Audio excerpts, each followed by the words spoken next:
Hey YouTubers, I know it's been a really long time since I've uploaded a video. I'm getting used to a new job and so forth, and just haven't had the energy to really get into it. But I have been listening, playing with my stereo system. You'll see a video about my latest updates to this stuff back here. I did decide to separate sort of this vinyl talk from the gear talk, in case there are people out there that get annoyed by gear talk, or people out there who get annoyed by talking about actual music. So I thought I'd separate them, so if you don't want to watch gear or music only, you don't have to. So today I've picked out a few things that these are my kind of go-to recordings that I really put on just about, well, it's a combination actually. There's some things that I put on whenever I want to test something out, and there's some new stuff in here. So let's get started. Phoebe Snow. My wife introduced me to this album. You might know it from one of the songs on it, Poetry Man, but this is a phenomenal album. I liked it the first moment I heard it years and years and years ago. It is kind of a combination blues, jazz, pop. She's got a beautiful voice, great songwriting, great musicianship, great recording. It's just an all-around really good record. It sounds good on the vinyl. I heard it on CD first, and it's excellent on CD as well. It's one of my favorite CD, I guess it's a pressing. I don't know if that's what you call it. Anyway, highly recommended if you like the singer-songwriter, especially female voice thing. She's extremely talented, and this is a really great album. A recent acquisition, even though I'm pretty familiar with the material, is Brubeck's Timeout. In a prior video I mentioned how Miles Davis's album Kind of Blue is like, you know, it's one of those albums you gotta have if you don't have any other jazz album. This might be the second one on my list. It's kind of trite. Everybody knows about Take 5. It's in 5/4 time, you know, it's this crazy tune. There's a lot of that going on in jazz these days. When these guys came out with this album, that wasn't all that popular, so this album was unusual.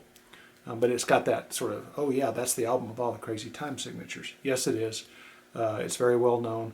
I think it deserves a place in your collection, especially if you want to spend the big bucks and get this version of it. This is 45 RPM. It's a double album. Because it's 45 RPM, they can only fit so much on a side. The sound on this is mind-blowing. I think this was recorded in like 1957 or something like that. The sound quality of this album makes you want to smack any engineer since 1957 that didn't achieve this sound quality. It is incredible. Now, part of that's the pressing. The pressing is pretty special, but I think the recording itself, the bass recording, is phenomenal. If you get a good pressing, it doesn't have to be this fancy, you know, super heavy vinyl, 45 RPM. It's probably going to sound pretty good. You might want to do a little research and see which pressings sound best. I think this, if you're sort of new to jazz and you want to kind of figure out what it's about, this is another one that you probably should buy. Like I said, kind of number 2 right behind Kind of Blue. The tunes on this, it's not challenging. It's not a challenging album really at all, other than the way they play with time. And so it's good for a jazz newbie. It's good for somebody who's kind of into jazz because there is stuff to listen for. One of the tunes on here is called 3 to Get Ready, and it switches back and forth between 3/4 time and 4/4 time constantly. And it's just a really, that piece of music is just a very pleasant piece of music. Plus it's got this interesting playing around with time, and that shows up quite a bit on this album in general. If you're interested in that sort of thing, check it out for that reason, if no other reason. And this pressing is incredible if you feel like spending, I think it was 50 bucks, which is, it's a heck of a lot of money to spend on a recording. I think I will cover this one next. Miles Smiles. This I'm showing only because I want to contrast it to the Brubeck album. I love this album. This is an awesome, awesome album. I hate this pressing. This sucks. It's so bad. This thing is so bad that I thought there was something wrong with my turntable, my cartridge, my stylus, my amp, somewhere down the line. Something was busted. So I immediately took this off, put on the Brubeck, and I was like, no, everything's fine. My system sounds awesome. This pressing is horrible. Now, I don't know if they're having quality control issues or what. This is catalog number CS9401. It's an import. I'm sad to say that I can't tell you exactly who did the pressing, but I'm telling you, it is unlistenable. So I've written to Acoustic Sounds, which is where I order my high-end vinyl from, just to say, what's up with this album? It kind of has no dynamics. There's distortion. There's actual distortion in the instruments. I love this album for the fact that Tony Williams is on it, and he is playing some incredible stuff on this album. I'd say not traditional jazz patterns in these tunes, and there's also a lot of play with time in these tunes on this record. So I bought it for all those reasons. I have it on CD. I have it, from iTunes, and I wanted to hear it on vinyl in my system, and I'm so disappointed that it sounds like ass. It's horrible. I guess I'll sell it used or toss it or something. I don't know what to do with it. Anyway, I'm very disappointed. So, paying whatever I paid for this, $35, that's no guarantee it's going to sound good, and that's unfortunate. So from horrible back to perfection. Actually, I'm going to take this out of the plastic. The cover's kind of hard to see. This is Ralph Towner, Eddie Gomez, and Jack DeJohnette, or Dak DeJohnette, whatever you like to call him.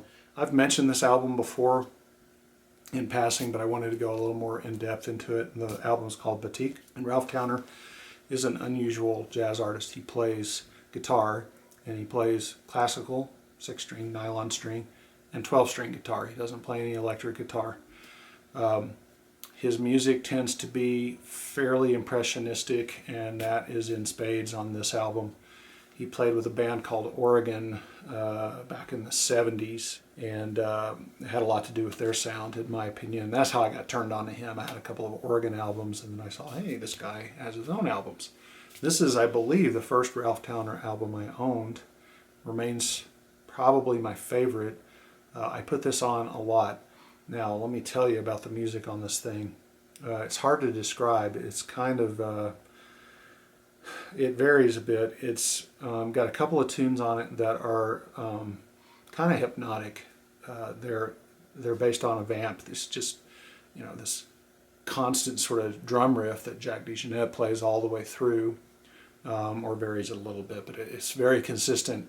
And there's just some interplay going on, and it's not your traditional jazz improvisation with a melody that gets flip-flopped around and all that. It's not like that. It's much more impressionistic than that, and it's kind of got to be heard to be understood. If you look back in my videos, I'll try to link to it or something.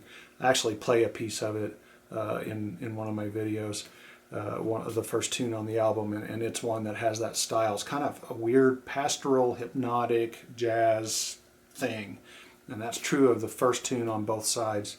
The second tune on the first side is completely abstract. It's got no melody. It is all about texture, and I didn't like that at first. I mean, I've been listening to this album forever, but in recent years I've found that I actually like it because you can listen to it just for the sounds. And Jack DeJohnette's cymbals on that tune are just incredible. It depends on your system, but in my system I feel like this is one of my favorite albums to listen to just to see how it's performing in terms of how cymbals sound. Then the last song on each side, I can't say they're traditional, but they're much closer to traditional than anything else on the album. And so there's a little more feel of a melody, a little more feel of a song structure. So if you want to try something a little spacier, this is on ECM, it's one of my favorite labels. This is a good one to try. It's unusual. Maybe you'll dig it right away. Maybe you'll hate it right away. Even if you hate it, keep listening to it. It'll get under your skin a little bit, I think, and it's probably worth a listen. And for you music people, it's got some interesting time signature stuff going on. The first tune, which is called Water Wheel, is, if I count it right, it's in 11/8 most of the time and switches to 12/8 in the choruses. So it's fun to listen to for that as well. And Jack DeJohnette is insane on this album. He's pretty much my favorite jazz drummer, and he's just all over the place on this. So that's it for vinyl update for this go around. Hopefully you'll check one or more of those out, and hopefully you'll like them and try them out on CD or vinyl. The music's what's really important when it comes down to it. So I'll catch you later.